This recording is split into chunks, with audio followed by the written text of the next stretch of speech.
ฮะ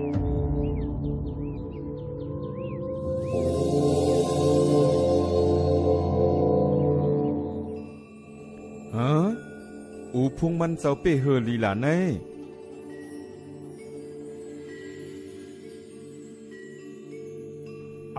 จะไปลีเดียวเฮลองตรงหนึ่งเจียงไหนอิงทะเลเนี่ยมันเจียงไหนเหมือนกวางคำในเถินหลวงนั่นเย้ายอคิงมาขาเจ้ามุนี่ยอคิงมาลีไดผมไม่ก่อนอาเปเปลี่ยนภูมิตาหูอย่างเตียวใน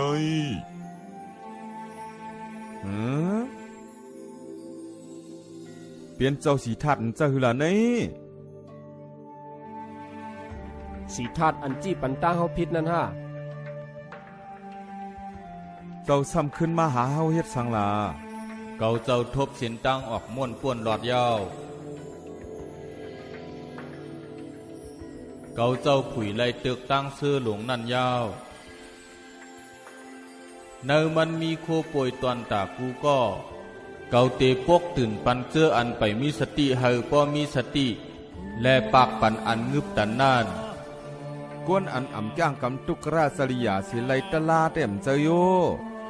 เจ้ากินข้าวพักเสียเฮ็ดก็กวนหวานกวนสนจีนั่นก่อนเกาเจ้ายามลาดเย้าต่อเหลียวเกาเจ้าไล่เป็นต้นยือต่อเหลียวในเกาเจ้าเป็นตอนตาก้นกูก็เย้ากูลองจึนจางหลีเย้ามันห่างหลีป่องเจอง่ายและตื้อกำง่ายเกาอ่ำเจอสีธาตุเย้าก้อนติ่งหญ้าเอ้ย